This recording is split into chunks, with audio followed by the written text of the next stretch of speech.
to demonstrate blood pressure. The way I'm going to demonstrate it is actually a little bit more of an old-fashioned style, where we take the systolic pressure first, feeling it through the pulse, and then retake it using the stethoscope. Some practitioners like to use this process because you can get a more accurate reading of the systolic blood pressure and therefore a more accurate reading of the blood pressure for blood pressure management. So to start, we're going to put on the blood pressure cuff. So we want to make sure that we're placing that on the brachial artery.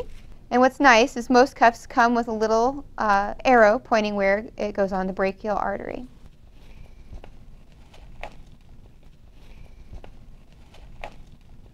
And then we want to wrap it on so that it's nice and snug and not too loose. The first thing I'm going to do is take the pulse. This will get me familiar with where the pulse is, whether they're regular or not, and I'll want to make note of the pulse. Some people will check the pulse for 15 seconds and multiply it by 4.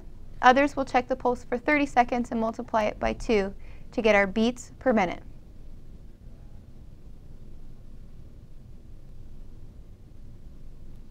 Okay, Michael, your pulse was 64. Okay, so the next thing I'm going to do is I'm going to pump up the blood pressure cuff. I'm going to be feeling for the systolic.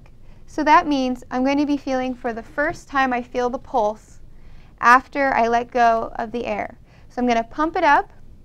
It's going to go, typically this is used for people who have some kind of a hypertension or blood pressure management problem. So we'll probably pump it up to 170 or 180 depending on what their normal high is. Then as I'm watching the needle fall on our gauge, I'm going to be feeling for that pulse. The first time that I feel the pulse, I'm going to note the number on the gauge where it's at, where I feel that pulse. Then I will allow the pressure to be released, and that will be my first measurement of systolic rate.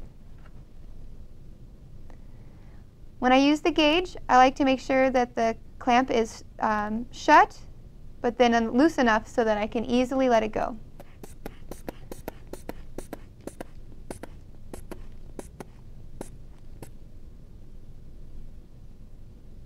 I want it to be let loose at an even rate.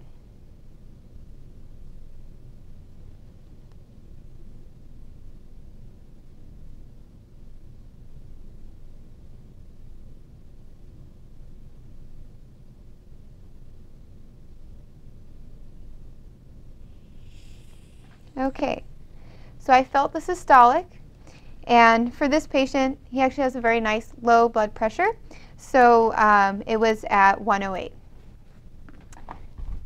Now I'll take the reading with the stethoscope.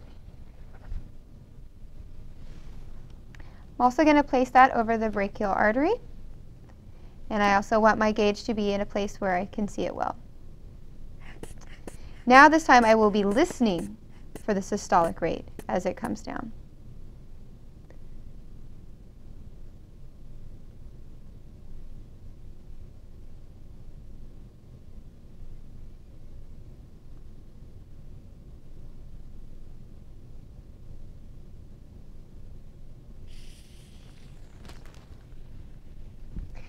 And that double checks that sure enough the systolic that I heard was at 108, and the last thing that I listen for is what's called the diastolic.